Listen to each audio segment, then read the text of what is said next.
Hey, what's up everyone? I'm standing at the beautiful Langabaan Lagoon. And today Jill and I are exploring the West Coast National Park. Come and check it out. Hey, spurfowl on the beach.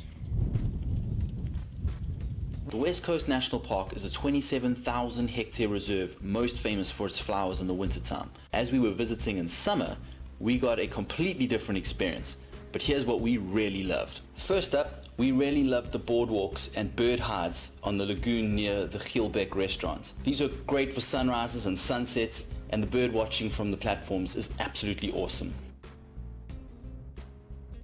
And then secondly, we just loved the beaches.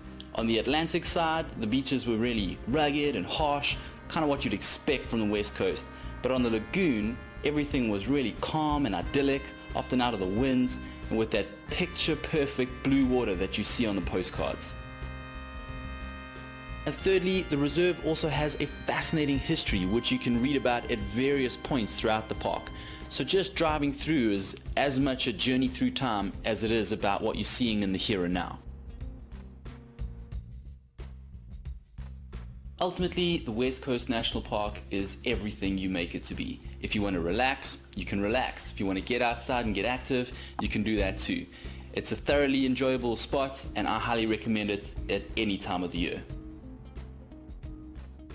Our next stop was at the Khwa Ttu Cultural Village. The story of Khwa Ttu is really interesting. What the guys are trying to achieve there is to help the San people gain opportunities in the tourism industry by providing training as well as an outlet for them to participate in this sector. So die droogtak het hulle gebruik om vuur te maak. So as die jagter nie vuur maak, sou jy dit hulle gaan jag en kry hulle die droogtak is lekker om vuur te maak. Dan gebruik hulle dit.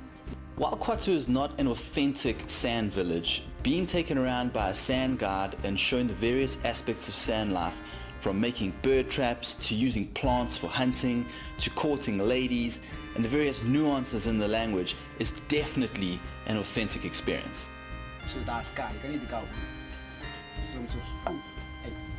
En dan die derde groep is Ju en Si. Die klik is nou die middel. We really enjoyed our time at Khwa Ttu. It gave us a lot to think about, a lot to talk about, and gave us some great insight into just one of the pieces that goes into the diverse puzzle that is South Africa.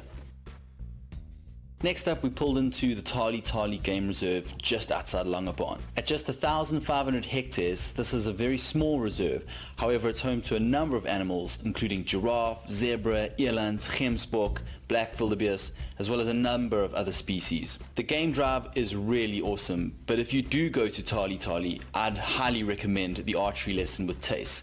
There's nothing quite like the feeling of that bow snapping, and getting a bullseye is always a bonus. So what have you got there? My 2 shots. The 2 shots, 2 out of 2.